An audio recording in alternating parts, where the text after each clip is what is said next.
But next, he's a rock star. He's a humanitarian. He's been to the heartland and all around the world, all in the name of love. One of Time Magazine's People of the Year. I predicted it. U2's Bono is next, right here in America's Newsroom. Keep it right here on Fox, the most powerful name in news. Welcome back to Heartland. Coming up, author Anne Rice tells me why she's turned from writing about vampires to writing about Jesus. And the amazing Kreskin says he knows what's in store for 2006. He's going to be here live. But first, my in-depth interview with Bono. He's one of the biggest rock stars in history. He's a tireless humanitarian.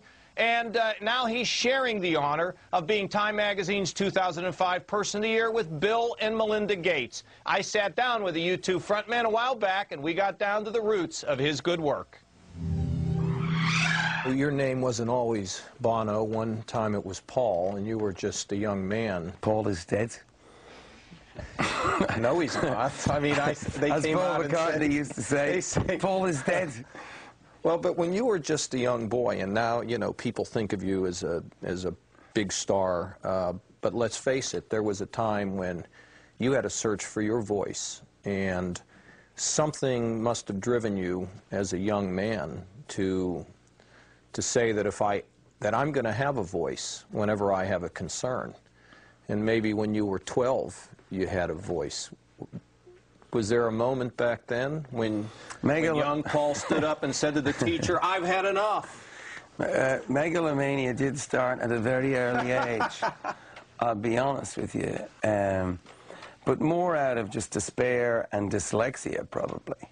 You know, and just not really, you know, able to do anything else. I mean, from a very early age, I woke up hearing melodies in my head. I remember as a child at my grandparents, when I was, you know, my head was lower than the piano keys, and putting my hands up and pulling out tunes, even then, and wanting to know how to play the piano, and then this really, I don't know, odd situation where my father was very musical and a frustrated musician and a great tenor, kind of kept me in the dark.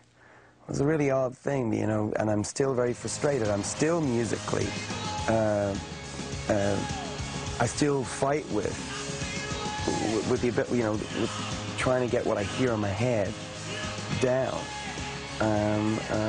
into a recording, and so a lot of our music is born out of frustration and a certain amount of rage that I suppose I bring to it, and I don't know where that rage comes from. When I'm feeling pious, I'd like to think it's a rage against injustice, but when I'm not so pious, it's probably just rage. Bob Geldof and what you did with him many years ago, Live Aid, you played a big role in that. Was he a guy that sort of showed you the way, how to be effective? Yeah, he still is. Bob Geldof is still one of the biggest influences in my life. Not just our poor hygiene and sartorial state of disrepair, but he's fierce, he's funny, and he went after what was right when a lot of politicians were ignoring Africa in the middle 80s. I got so caught up with it, I ended up in Africa. I went to work with my wife Ali in Africa for a month in Ethiopia, and we worked in a relief camp. It's this kind of shocking thing, you know. You see these, they look like concentration camps, but the barbed wire is to keep the people out, not in. It's shocking to see these. Ethiopian people are very beautiful, dignified people, tall, incredibly handsome, and to see them with their heads shaved and sitting with blankets around them, begging for food, and they still looked noble, was just something that I'll never forget. And there were many other things that I swore I'd never forget that happened in that month, to see how cheap life was. And you know, I remember a man offering me his child, just saying, please, you take my son. because I know he won't live if I keep him. And there are moments like that you say you'll never forget, but you get back to your daily life, you get back to the chores, you get back to your passions, but something stayed with me.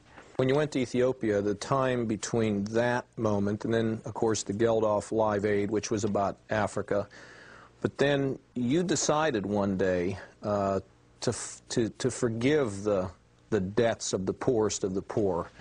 Do you remember the day you decided to do that? And that was a lonely and complicated campaign, wasn't it? It's hard to explain the Jubilee campaign in a few sentences. But what I liked about it was essentially a very American idea. It was the idea of the right to start again, the right to begin again.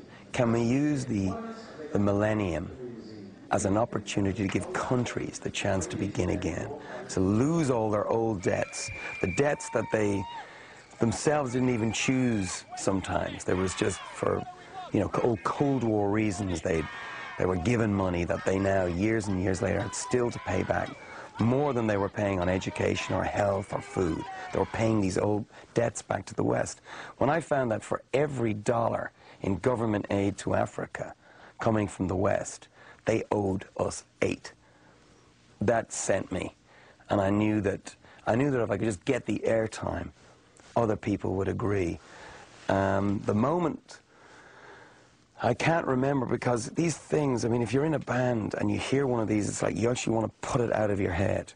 They certainly want it. The members of that band certainly want you to put it out of your head. That's true. But, you know, they share the same... Sure they do. They share the same... they have the same feelings. They just wish it wasn't so unhip, what I'm doing. You know, they're like, being in a rock band, it's like, oh, God, who's he going to be in a photograph with next? You know, it's like, how uncool. And I always say, but listen, it's as uncool for the politician. You've got to remember, it's a bad look for both of us. But they've been very good, the band, about it. U2's music has always been rooted in not just, you know, the personal, but also the political and the spiritual. I think those 3 things are the 3-chorded strand that makes our band. That's why I'm inspired by Bob Marley, who is the same, you know, or Marvin Gaye, or Bob Dylan, you know. There was that political side, that personal side, and the sexuality of it, the spirituality of it. He's the real deal. I know him. He's the best.